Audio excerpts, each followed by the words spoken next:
Hi, I am Alok and I'm your host at Fiterobic.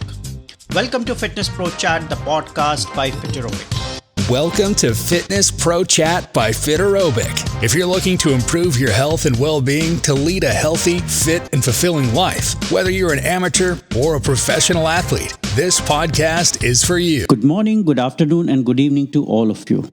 Welcome to the Silver Jubilee episode of FitnessProChat with Fiterobic. I'm your host Alok.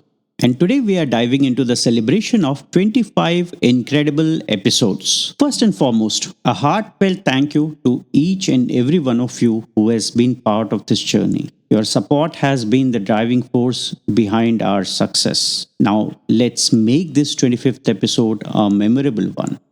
In this special episode, we are taking a stroll down memory lane, revisiting some of the most intriguing conversations we have had with experts in the fitness and wellness industry. And what better time to celebrate our Silver Jubilee than as we step into the new year of 2024. Our journey kicked off with none other than Michael Stein, a yoga guru with 30 years of experience. We tackled the burning question, is it right to equate yoga with an exercise, especially with those advanced contorted poses? Let's hear what yoga guru Michael had to share. Well, first of all, I can never view yoga as a sport. And a lot of exercises are viewed very much as a sport because there would be a goal or there would be a competitive practice within the sport. There could be a winner. Even if you do the sport in a lighthearted manner, there's often a winner. You can't really create a winner or a hierarchy in yoga, in my opinion. Nobody knows what level someone's practicing at, really, because the level is very much about your mind, the mindfulness you bring into it. Some days we're more mindful, some days we're more steady and balanced. So somebody might look like an expert in yoga to the observer, but it doesn't really mean that they're practicing very deeply internally. They might be very full of anxiety. They might be very full of ego while practicing the postures, and that's not really yoga. So how do we get into yoga? Sometimes we might be very inspired by people who are so-called contortionists, right? You might do that. It might get us in the room or look at it on social media and make us interested. But of course, that's not really what it's about. Some people just have more of a propensity to do contortions. They're born with certain, openness in their hips, openness in their spine. Not always even the healthiest thing. I teach a lot of anatomy, and I talk about how having a trick sacrum or a super bendy lower back at the lumbar vertebrae doesn't necessarily mean it's good for you. It might look impressive, but over the course of years, it can damage your spine, actually. So really, it's about, I do feel the yoga asana can be very much for therapy for everyone. I remember speaking to a yoga student of mine. She was there with her husband, and she said she wants to come back to yoga class soon, see me soon. I said, oh yeah, bring your husband. And he said, oh, I can't do yoga. I'm way too stiff for yoga. And that's, it's a funny statement, because yoga that's what you're doing it for. You're doing it, if you are stiff, to bring more mindfulness, to be healthier. And interestingly, let's say we're 40, 50 years old and we've never done any stretching, and you feel fearful to walk in and you think, oh, I'm not going to make any progress. Well, even if a 40, 50-year-old just stays as they are, even if they keep the status quo for another 10, 20 years, even if they don't get any more flexible, what you're seeing is that they're adding many years to their life. They're adding a lot of movement to their life. Because over those 10 and 20 years, they're staying as they were from 40 and 50 years old. So they might not see a lot of progress. They might not do full splits. It doesn't matter. But they're creating a lot of movement through their fascia, which is a huge discipline and a huge importance to our body. It doesn't matter if the muscle itself gets that much longer, but the fascia's getting moved around, the circulation's moving, the breath is moving. That's going to add a lot of joy to their life. At the end of the day, you'll be able to walk better, bicycle better, dance better. I always say that we can do yoga so we can dance better, and what's more freeing than dancing, really? So it's really for everyone. As Michael would sum up, if we are alive, then every day is an opportunity to make the best use of our time. Let's aim to achieve a higher goal than yesterday. Following that, We delved into making our lives more enjoyable through exercise with nutrition and lifestyle coach Purnima Iyer. Her wisdom on consistency and disciplined living was truly inspiring. As Purnima says, in our health journey, staying disciplined is crucial. Every little step towards healthier living will make us feel better. When it comes to exercise, you want to be consistent. It is important to pick something that is accessible and enjoyable for you. So if you are someone who likes to play a sport, let's suppose you like playing badminton. So you could, and suppose you live in a community which has an indoor badminton court. So go for that, because the chances that you will be consistent will be higher. Pick up something you enjoy is very important, especially when you're starting out and on your journey. And as you keep staying consistent, you may have your goals will change. You will you want to change. At least for 3 months, you should stick with an activity, and after that, it opens up your mind to doing something else after that. So to be consistent, important that do something you naturally gravitate towards. And also embrace the idea that some movement is better than no movement. So, so you must believe in that, so that at least you are doing something on a daily basis. And mobility is something that is very important for everyone. As we grow older, the mobility of the joints are going to reduce. So maybe something, first thing in the morning, you add some dynamic stretches before you get on with the day. Pay attention to how that makes you feel. You're feeling good. You are going to repeat that action. Yeah. So this will help you to be consistent. We then explored the incorporation of cognitive behavior change in our habits with ACE-certified health coach Jennifer Rout. As Jen summarizes, staying disciplined is key. Every little step towards healthier living will make you feel better. Here's a snippet of her valuable insight.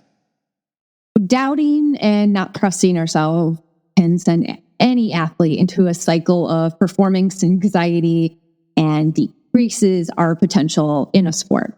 Athletes can be confident without being cocky either. There's a line, right, that we have to kind of toe. Confidence is believing in yourself and your abilities and trusting yourself to make the right decision. Cocky is believing that no matter what happens, you're right and you have no room for improvement and you don't have any fault. So what we want to do is increase confidence without getting to the level of cockiness. And cocky is also a really good way to alienate your teammates, anger your coaches, that kind of thing. Self-confidence and anxiety are directly linked.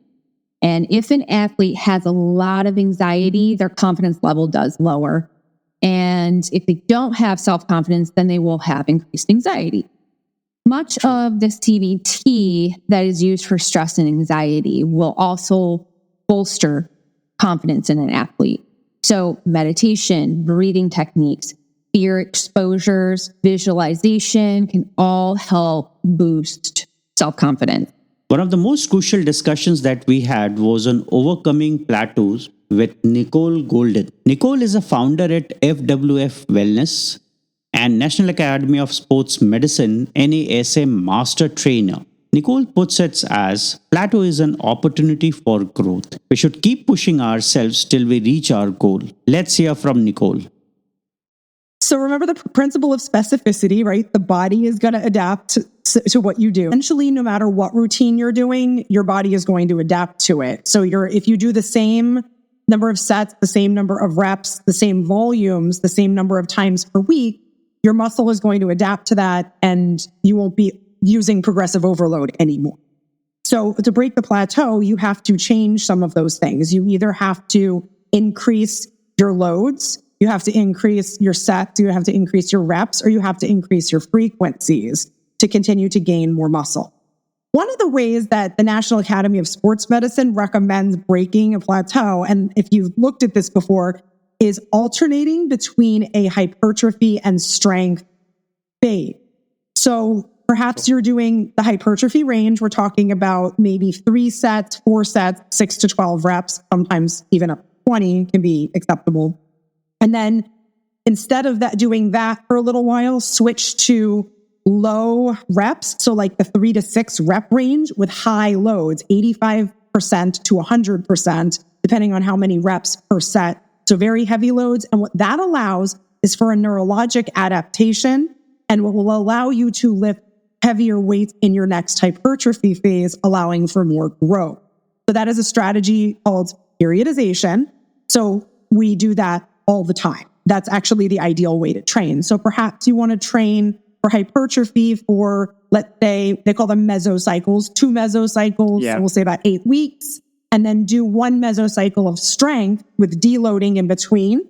You may get a much better response on that next hypertrophy cycle. For the Ironman enthusiasts, we spoke with Ironman athlete Shivangi Sharda, who shared strategies to excel in this toughest competition. Shivangi mentions excellence in Ironman is a journey. Consistency is the key. This truly reflects in what Shivangi has to share with us. Let's listen to Shivangi. I would have like a training block of 3 weeks where every week, the load would increase. And then 1 week I'd taper it down for recovery and then, build it up. So that was the routine. But just to, talk about one of from the training block, which was say during the peak would be, so Monday generally I would take a rest day to recover, get a massage and something. So Tuesday generally would my training block start. So Tuesday morning, say I had a 15-20 kilometers run. Evening I'd have a 1.5 hour swim. And this is other than my work. So, after my run, I'd come home, do my work, then go for my, swim. Next day again, either you have a bike, so a 1-2 hours bike session. Afternoon will be your strength. Then Thursday again. So generally I would end up doing 2 sessions in a day. So Thursday, if I have a speed session, then I would do an easy swim in the evening so that I'm not overdoing it. Fridays would be something light because Saturday, Sunday would be a heavier session. So Fridays would be a 1 hour of say swim or a run or a bike. And then I would do a strength as well because I really like to complement strength training with my other, training routine. So yeah, I think the most challenging would be brick session. That will be on a Saturday or a Sunday. So that would be I still remember it was a 150 kilometers bike ride with a 15 to 18 kilometer run. And I finished it at about 1 in the afternoon and I came home and I'm flat and lying down. And so I still remember that. That's so the long brick sessions were definitely the most challenging out of, the entire routine so brick is when you do 2 disciplines back to back to get used to, the change. Because when you're riding, a different set of muscles are getting used. And when you're running, it's a different set of muscles. So I would do 100 kilometers ride, quickly come change. So it was more like a practice for the race day as well. And then start running without a break. So, those were the challenging but the fun sessions, I would say.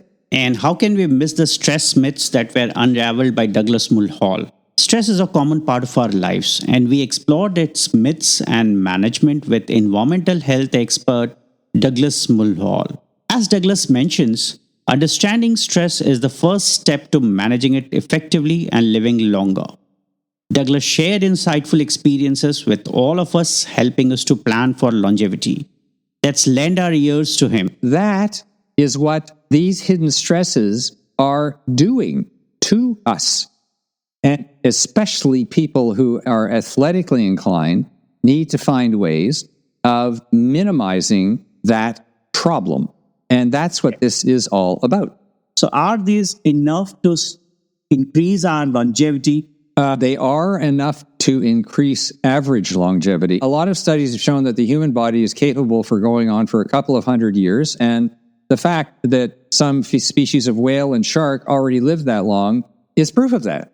So, and again, they're not, low intelligence animals like turtles that live to be several hundred years old. These are really smart animals. Yeah. So there you have it. We have the capacity to live longer. We just need to figure out how to keep these constant stresses away from us and out of our bodies. We also unlocked the power of sleep with Rui da Silva, another critical aspect. We delved into the secrets of better sleep with stress management and sleep expert Rui da Silva. Rui says Quality sleep is the foundation of a fulfilling life. Let's explore how to achieve it. Here's a sneak peek for all of you. Could you share some actionable tips that people can follow to improve their sleep starting tonight? Sure. So first question, look to your bedtime. And I mean, bedtime is not the time you go to bed. It's the time you want to fall asleep. Like, I want to be sleeping. Let's use for illustration purpose midnight. So your golden hour is 11 p.m. By 11 p.m., engage in activities, those activities just mentioned now, that will help you falling asleep. Yes. You know, disengage from screen time, disengage for anything. If you like to watch TV, but things that relax you, not that stimulate. Because some people get hooked on episode. No, Yeah. Don't keep watching just one more episode. Episode will be there tomorrow. Don't compromise your sleep because of an episode, right? So spend time, play with your pet, go outside and breathe. Do some breathing exercise. Have a cup of calming tea, right? So make sure that from 1 hour, 30 minutes before you be sleeping, you do activities that help your brain to calm, relax. Have in mind that the brain is not a switch; it needs to calm down, right?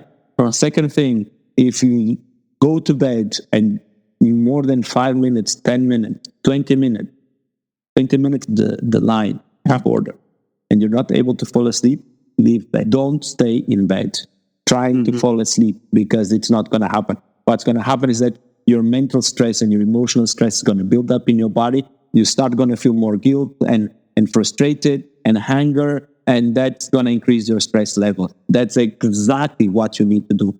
So if you're not able to fall asleep, up to 20 minutes of being in bed, leave the bed. In a most recent episode, we spoke with Apeksha Nautiyal, Ayurvedic nutritionist and yoga expert who beautifully guides us on setting achievable goals. Apeksha helps us in segregating between desirable and achievable goals. Let's listen to what Apeksha has to share with us. You find a practice that is suitable to that purpose and you practice. Whether that pulls you in a direction where you are supposed to go towards spirituality, because ultimate goal of yoga is spiritual. It is not about the physical. Why we start with the physical is because this is what we have. Through this, we are supposed to achieve. Like my master from whom I have learned a lot, spiritual master, he always says, he gives a very good hardcore physical practice, and his thing is very clear that, even if you are looking for spirituality and everything, if your body is not ready to go to the Himalayas, तुम पहुंचते पहुंचते ही फेंट हो गए तो आगे कहाँ मिलोगे भगवान से. Exactly. So we start with physical because this is the gross level, and again there's a concept of panchakoshas. This is our outermost kosha, and we go layer by layer inwards deeper till we reach the core. But if the outermost layer is so disturbed, now I say that I want to do meditation. Why do we start with asanas and not directly with meditation? Because for meditation, I am required to sit in a certain posture very comfortably for 1 hour. Yes. If my body is not ready for it, if I have not trained my body to be stable in one posture for an hour, how will I meditate? If I'm sitting and there is discomfort in my knee, my back is paining, my mind will go to the pain. How will I focus on being mindful or, meditative?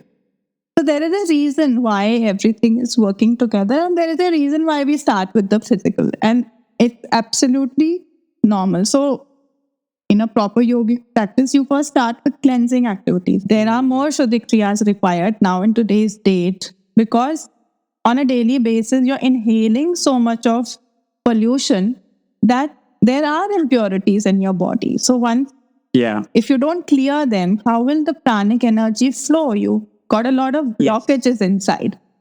Absolutely. So there is a very simple logic towards how whatever we are practicing in yoga or in Ayurveda, and to understand that is becoming mindful. To understand why you're doing what you're doing, and then do it mindfully and with intent. So the moment you add intention to any practice, you will be able to manifest the benefits much better. While today's mashup captures some amazing moments, it is just a glimpse of our incredible journey. I invite you to explore the full episodes on our favorite streaming platforms that are Apple Podcast, Spotify, Amazon Music, YouTube, and Google Podcasts. Thank you once again for being part of the FitnessProChat family. Your continued support means a lot to us. Here's to 25 episodes. I look forward to sharing more insights, inspiration, and wellness with each and every one of you going ahead through our weekly Fitness Pro Chat with Fiterobic. Stay tuned, stay fit, and let's make the next 25 episodes even more fantastic. Thank you. That's a wrap. Thank you for listening to Fitness Pro Chat by Fiterobic. We hope you had key takeaways from today's episode and learned something new. Don't forget to download and subscribe so you don't miss the next episode. And leave us a rating and review on your favorite platform. In the meantime, reach out to us on Instagram at Fiterobic or through our website, Fiterobic.com. And remember, failures will only make you strong and better learned. Take care, stay healthy, and live a fulfilling life with Fiterobic.